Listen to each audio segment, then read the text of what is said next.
You're listening to Zack, founder of WorkingJoesRoundtable.com, and this is the Working Joes Podcast. Hello guys, you're listening to the Working Joes Podcast. I am Zack, or Working Joe, or Talon875, depending on how long you've known me. Today we're talking about a job that I lost. No one likes to lose a job. It sucks. You feel like, man, I could have done this, I could have done that, should I have been lower, should I have talked longer? There's 1,000 things you tell yourself, but this job is a little different. This was going to be my first Heil inverter. And as it stands today, it looks like I'll never sell an inverter again. But why is that? Let's get into that. Because everybody has their issues they deal with. And this is therapy for me, so let's have therapy. It's better than going to the shrink because I think they charge you. And this is free. So I quoted a job for an inverter. And I quoted it's a 5-ton Heil 5-speed inverter. It was going to have communicating zoning, 2 different floors. It was a first level and second level to this house. The first level probably about 1,200 square foot as I recall. Second level 1,800 to 2,000 square foot. Big old house. Needed 5 tons, right on the water. 5-speed was perfect.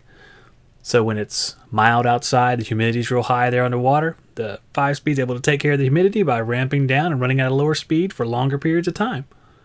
Sounds like a good plan to me. So I got into the job. I drew it up. I did the loads. I gave them the estimate. The estimate came out to be right around $13,000. I had to do a little ductwork too. So the guy said, all right, it's great. But as you know, life does not always work out like you want it to, unfortunately. My wife ended up having 4 seizures that week. She's epileptic. She had 4 seizures that week. She had gone out of town and had a great time, but when she came back, she wasn't feeling well. And when she doesn't feel well, she tends to be more prone to having the seizures. And she forgot her medicine while she was out of town. So it was just a real pain. And she was, for once, having a good time, and she got on a good run. And that's the heartbreak of it. It's not about some stupid job. It's about the fact that she feels like she was having a good time when she comes home, and then it just cuts off and drops off a cliff. And that's the heartbreaker. Because jobs and money, they come and go. And I'm going to demonstrate that here in a second by telling you the rest of the story. So it was a real bad time. Of course, imagine you guys, you have your significant other. She has issues like that. And a lot of you do have that. So you understand perfectly. I went home to be with her. And of course, the wall I was going to run into is the fact that I wasn't going to be able to do this job. Because I couldn't do it by myself. I had just fired my helper. And I was looking for a new helper. And then this put that on hold too. So I couldn't find a new helper. The ones that I did or tried to set up interviews with never called me back. Which is ironic because they got in touch with me in the first place, but then never finalized the interview. So it's kind of strange to me. But there's nothing I can do about that. And maybe it all happens for a reason. I don't know. I just have faith and I keep going. So what I have to do is I go set a meeting with my father. My father's still in the business. He sells American Standard. Everybody goes, train. It's okay. They're fine. It's okay. The American Standard Parts House, Yandel Witherspoon, is an excellent parts house as far as dealing with them for warranties and any issues like that. There's no train-like experiences there. So I'm very happy with it. In fact, I've sold those Ameristar units, which I bought there. And, Pop sells American Standard all the time. And he's been there for years and years and years. For at least 6 or 7 years, I know, because I remember doing those forefront air handlers back in 2011. So I went to Pop's house and I sat down with him. I said, you know what? It's coming to the point where, I was doing all service before, and it wasn't producing enough revenue. So I had to sort of start doing installs again. And I got going on the installs, and I did a few of them, and it was good. But as these issues arise at home, I realized that I just couldn't keep doing them like that. Because every time I'd get into a job where I was tied down for a day or 2 or 3, then there'd be an issue, and I'm not going to leave her like that. Because she's more important than some stupid job. Especially some friggin' install job, which I hate to begin with. And everybody's like, well, you got to make that money. Yeah, you do. But I'm not going to trade it for what I have at home, and I don't think many people would. So I went home and took care of her. And what I'm saying here is I'm having faith that it's all going to work out.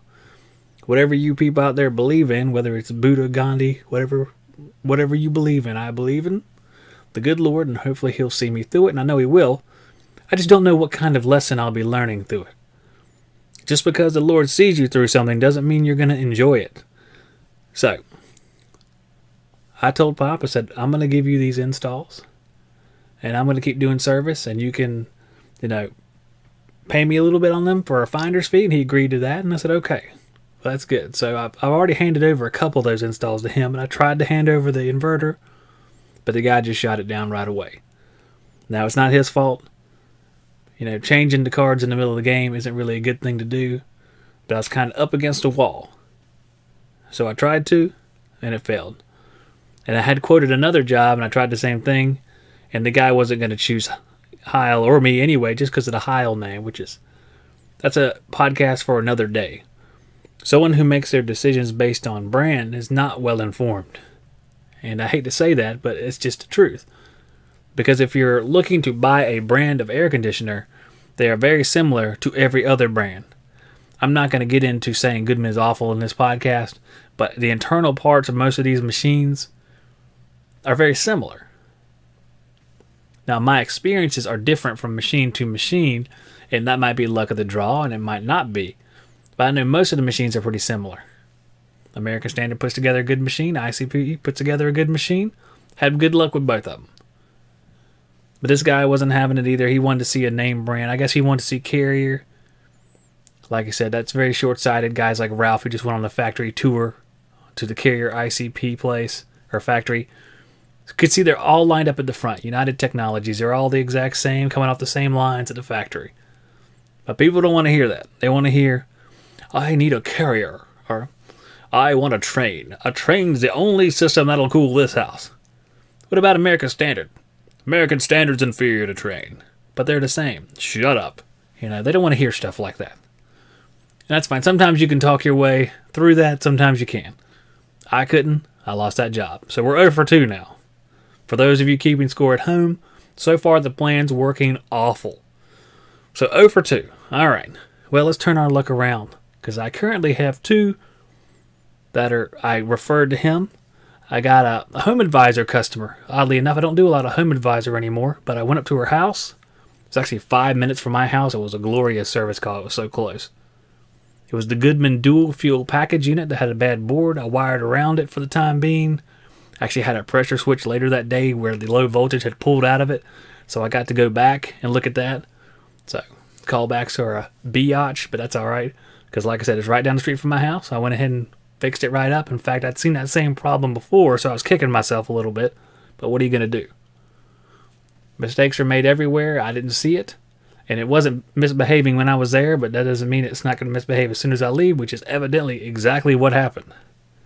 So what a pain. And one of the pains about it is the fact that I was using the ZebraStat.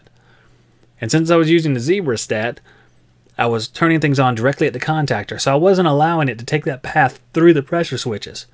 So it might have pulled out before or after. I never knew, because I never turned it on at the thermostat. So there's a lesson right there. If you're using the ZebraStat, there are certain things that can go wrong. So it might be best to use the ZebraStat at the incoming field wiring connection for the low voltage. Therefore, it still has to pass through all of the necessary channels before it gets to the contactor. I didn't see a problem with it when I went up there. Now I do. It's going to miss those safeties just in case there's something wrong with the safeties. I've seen this twice now on Goodman. I didn't mean to get sidetracked. But I referred a job from that house because on the other side of the house was a ream. And when I walked by the ream, I put my hand across the top of it. It was cool air coming out. It's like, oh. And it's a package unit. Both of these were package units. I look on the side and top of the ream package unit, and there's a whole lot of condensation and a nice line. Which usually that indicates the coil is frozen or extremely cold because it's up against the cabinet. That heat is being transferred there, and you could see the condensation appear. So I took the doors off, and it was frosted because the blower wasn't running. I put a capacitor on it, and that blower took right off, and it stopped immediately. It was like, whoa! It was dead.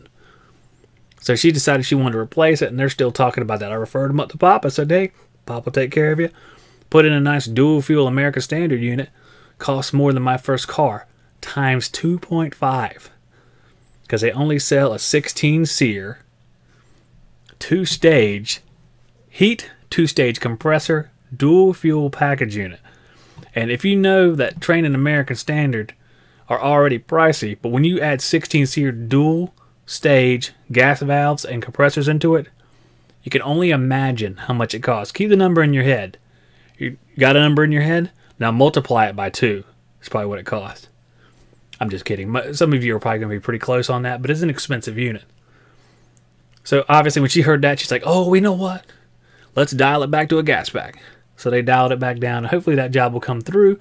I'll receive my sweet kickback and pay my light bill. So that'll be great.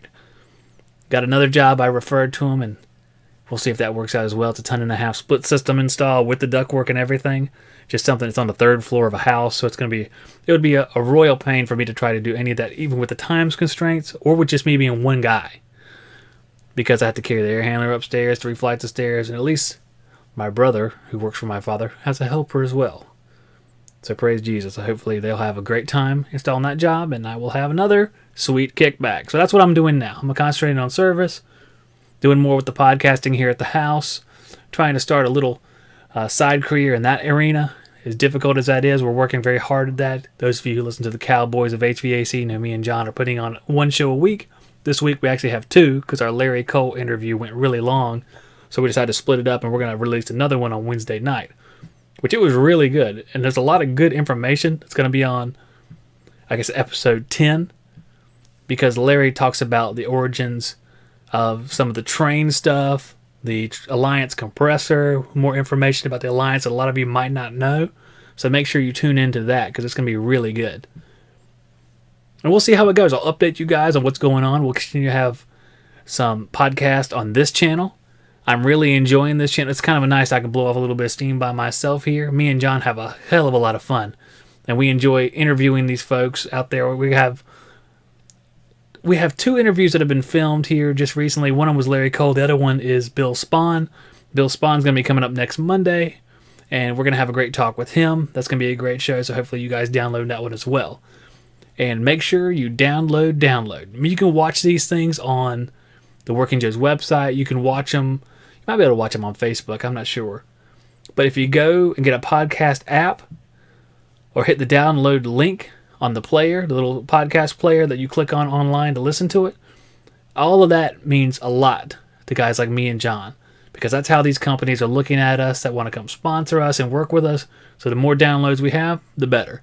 So click that button whenever you can. You can take it along with you in the car, listen to it wherever you're going. I tend to listen to them on the way to work, while I'm working up in the attic, and on the way home. Now I listen to podcasts pretty much all the time instead of the radio. I listen to the Cowboys, see how it sounds. I listen to Brian Orr with HVAC School. He's great. A lot of, Brian's podcast and our podcast is very different because he's more straight edge, goes right out to the learning aspects, and it's fantastic. Me and John tend to cut up a little bit more with some learning mixed in, a little irreverence.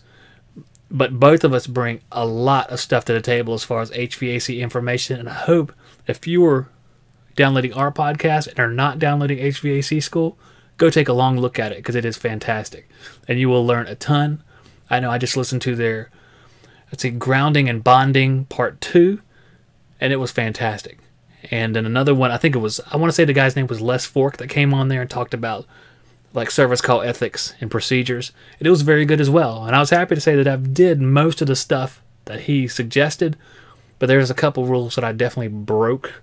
I won't say which ones, and I won't tell the story of what I wanted to say because I'll save it for the Cowboys podcast because it's definitely irreverent.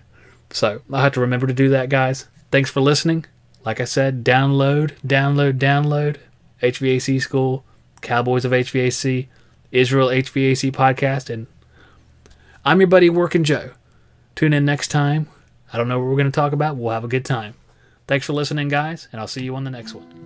Check out John Israel's Israel HVAC podcast on WorkingJoesRoundtable.com and iTunes.